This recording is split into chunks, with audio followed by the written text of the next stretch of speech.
What if I told you the fourth biggest car company on Earth just lost 22 billion euros in a single year? The first loss in its history. 14 legendary brands, some over a century old, all quietly rotting from the inside. Engines that destroy themselves. A luxury marque bleeding cash. And the people running it did this to themselves on purpose, with a plan that looked genius on a spreadsheet. Your Fiat, your Peugeot, your Vauxhall, your Jeep could be caught in it right now. Here's the real cause they don't want you thinking about. Here's how bad it got. One of the biggest car companies on the planet just had to cancel its dividend and borrow 5 billion euros in emergency loans. Not to grow, not to build anything, just to keep its own balance sheet from tipping over. Companies that size don't do that unless something has gone catastrophically wrong. And something had. The number behind it is almost hard to say out loud. 22.3 billion euros. That's what Stellantis lost in a single year. Not a bad quarter, a bad year, and the first annual loss in the company's entire existence. To feel how violent that drop is, look at the year before it. In 2024, this exact same company made a 5.5 billion euro profit. So in 12 months, it went from 5 billion in the black to 22 billion in the red. A company doesn't stumble into a swing like that. It gets engineered into it. And here's why this should matter to you, even if the name Stellantis means nothing. Because you already know this company. You just know it by its children. Fiat, Peugeot, Vauxhall, Citroën, Opel, Jeep, Alfa Romeo, Maserati, Chrysler, Lancia, Dodge, Ram, DS. 14 famous brands, some of them older than the entire American car industry, all owned by one single giant.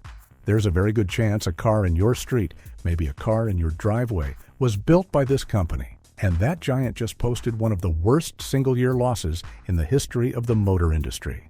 So where did 22 billion euros actually go? Most of it vanished in one brutal line on the accounts, more than 25 billion euros in write-downs. In plain English, that's the company admitting that things it had spent a fortune building were now worth almost nothing. And the biggest single piece of it was a failed bet on electric cars, wiped off the books in one stroke. So what actually caused this? To see it, you have to go back to where it started, because the seed of the disaster was planted the day the company was created. Back in 2021, two struggling car giants merged. On one side, the French group PSA, which owned Peugeot, Citroën, Vauxhall, Opel, and DS. On the other, Fiat Chrysler, which brought Fiat, Jeep, Chrysler, Dodge, Ram, Alfa Romeo, Lancia, and Maserati. Put them together, and overnight you had Stellantis, one of the largest automakers on Earth, 14 brands, on nearly every continent. The man behind it was Carlos Tavares, a hard-nosed Portuguese executive with a reputation as the industry's greatest cost-cutter, the man who had already dragged Peugeot back from the edge of death once before. And his logic was simple, and on paper, almost impossible to argue with. The car business is brutally expensive. Developing a single new platform, the skeleton a car is built on, costs billions. So why on earth would you have 14 brands each spending billions to engineer their own? Merge them? Share the platforms? Share the engines? Share the parts? Slash the duplication? And print money. Tavares wanted a group big enough and lean enough to take on Volkswagen and Toyota. And for a while, it worked exactly as promised. The cost-cutting delivered enormous profits, record margins, and Tavares was hailed across the industry as a genius. But there was a rot inside the plan from day one. And it's the exact same rot now eating the Volkswagen Group alive. When you force 14 brands to share the same platforms, the same engines, the same parts bin, you do save a fortune, but you also strip away the one thing that made each brand worth buying. An Alfa Romeo is supposed to feel nothing like a Vauxhall. A Maserati is supposed to feel like nothing else on the road, period. But when they're all screwed together from the same components as a budget Peugeot, the magic drains out.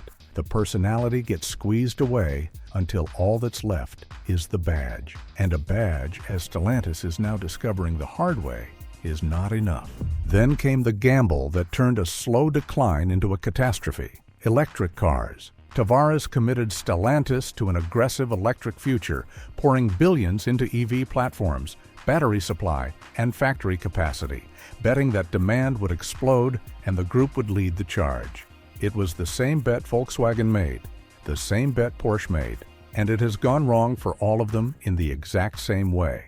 The demand simply did not arrive at the pace they gambled on, especially in America, where the political wind turned hard against EVs. Stellantis had spent billions building a future its own customers weren't ready to buy. And while the company chased that future, the present started falling apart. By 2024, the cracks were impossible to hide. In America, the dealers staged something close to a revolt, sending a furious open letter accusing leadership of strangling the brands with arrogance and short-term greed, of shoving prices so high the cars just sat unsold on the lots. The cost-cutting that made Tavares a hero had gone too far, and the customers, the dealers, and the quality were all paying the price. The board had seen enough. In December 2024, Carlos Tavares was forced out. And here's the detail that tells you how fast this thing unraveled. He was pushed out over 2024's performance, and 2024 was still a profit year, 5.5 billion euros in the black. The board panicked at a profit because they could already see the 22 billion euro hole coming. A new chief executive, Antonio Filosa, took over in the summer of 2025, and his job was to face the mess honestly. When the full 2025 results landed in February 2026, the scale of the disaster was finally laid bare for the world to see. That's the 22 billion, but as shocking as that number is, it hides the real tragedy. Because the true cost of this was never really about one year's accounts. It's about what happened to the brands themselves, the invisible killer. And nothing shows that damage more brutally than an engine most people have never heard of, hiding inside millions of these cars right now.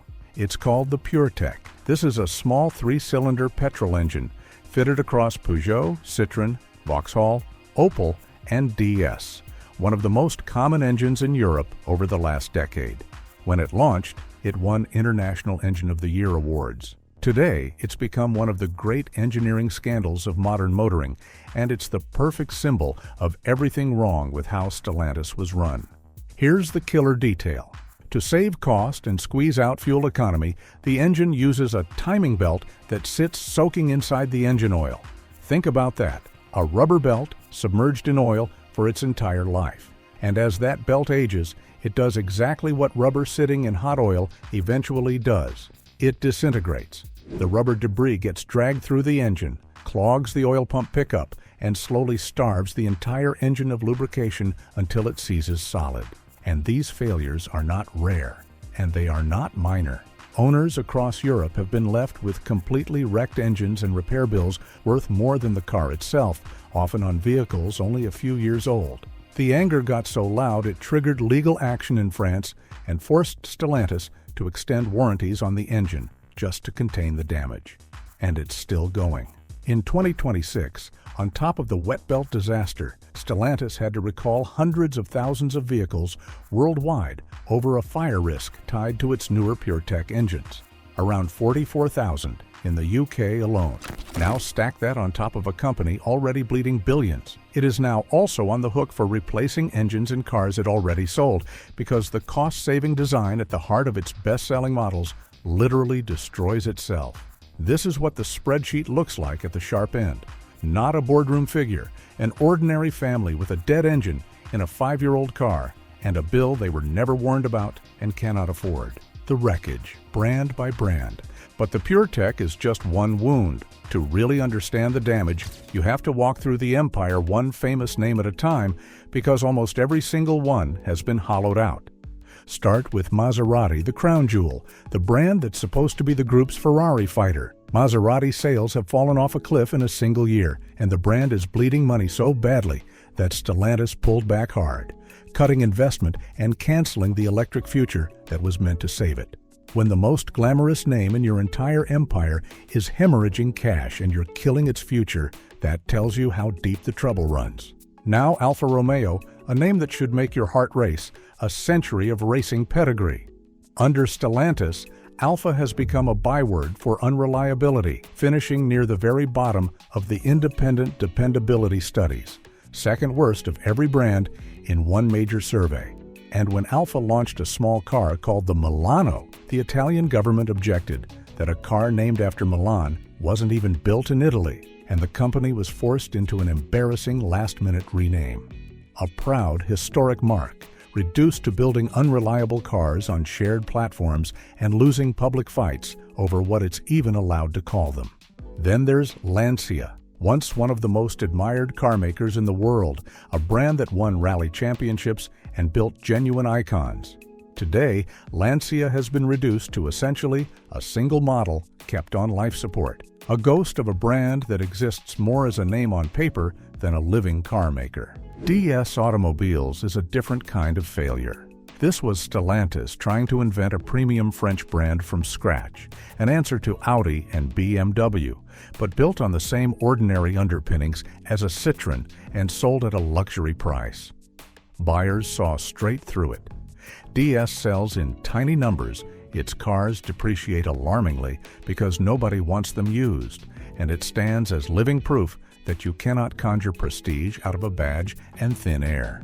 Across the Atlantic, Chrysler is dying in slow motion, once a pillar of the American industry, now starved of investment and down to essentially one aging model. And Dodge, the muscle car brand, got pushed so hard toward electric that its core fans, the people who love the noise and the fury, felt abandoned, forcing an awkward scramble back to the combustion engines that never should have been taken away. And Fiat, the founding heart of the whole empire, the brand that gave the world the little 500, has been hollowed out too. The electric 500, meant to be the bright new future, was priced so high and sold so slowly that production was repeatedly paused. When even the company's namesake is running on fumes and nostalgia, you understand how deep the decay goes. If you're finding this breakdown useful, take 1 second to hit that like button and subscribe. It genuinely helps the channel, and there's more you need to see.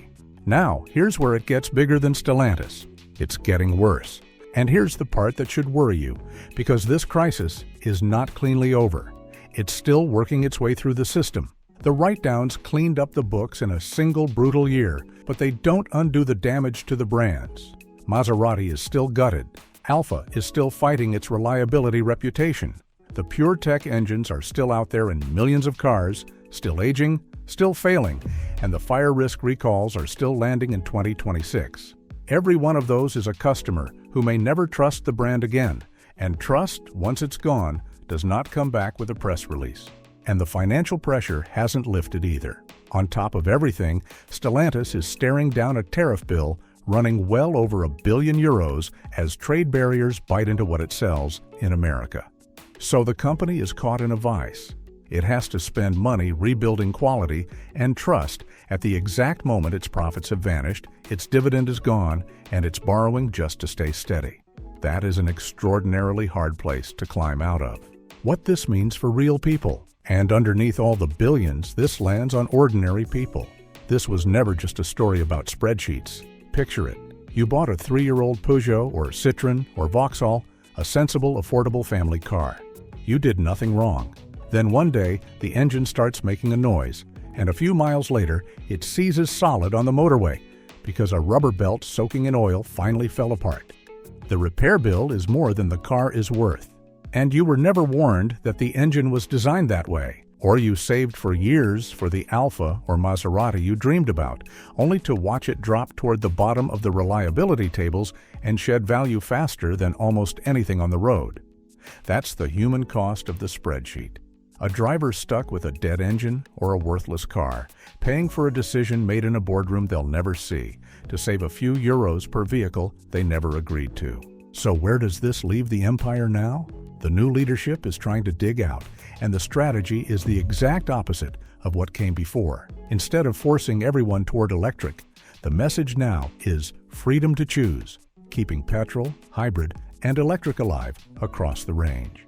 They're leaning hard on the strongest survivors, Jeep and Ram in America, to drag the rest back toward profit. And there are early, cautious signs of life. A little revenue growth in the back half of the year, shipments up in early 2026, a steadier ship. Maybe it works. Empires have clawed back from worse. But be honest about the scale of the repair. 14 brands, several gutted of everything that made them special, a volume engine that became a scandal, a 22 billion euro hole, a canceled dividend, and borrowed money holding the balance sheet up. You don't fix that with one good half year and an optimistic press release. You fix it by rebuilding trust, brand by brand, customer by customer, and that takes years if it can be done at all. Here's the hard truth at the center of all of this. Stellantis wasn't killed by Toyota. It wasn't killed by the Chinese or by a recession. It was built on a single idea that you could merge 14 proud brands, strip out their differences to save money, and the customers would simply never notice. Well, the customers noticed. They noticed the shared parts, the lost character, the cost-cut quality, the engine that destroys itself. And one by one, they walked away until the fourth biggest car company in the world was staring at the biggest loss it had ever seen. The badges will probably survive because they're too valuable to throw away. But whether these cars ever feel like the legends they once were, whether there's any soul left to rescue after years in the machine, that's the question hanging over the whole empire. And right now, not even the people running it can answer it with confidence. And here's the thought I can't shake watching all of this. The car that ends up in your driveway isn't really shaped by engineers anymore. It's shaped by a spreadsheet in a boardroom you'll never see. So the next time a badge you trust launches a car that's cheaper than it should be, ask yourself what got removed to hit that price. Because somebody, somewhere, already did that math, and it probably wasn't in your favor. So I want to hear from you. Have you owned one of these? A Vauxhall, a Peugeot, an Alfa, a Fiat, and watched the quality slide? And which of these once great names do you think is gone for good? Tell me in the comments, because between us, this community has owned every single one of these brands, and your stories are the real record of what happened here. If this video was worth your time, hit like, subscribe, and I'll see you in the next one.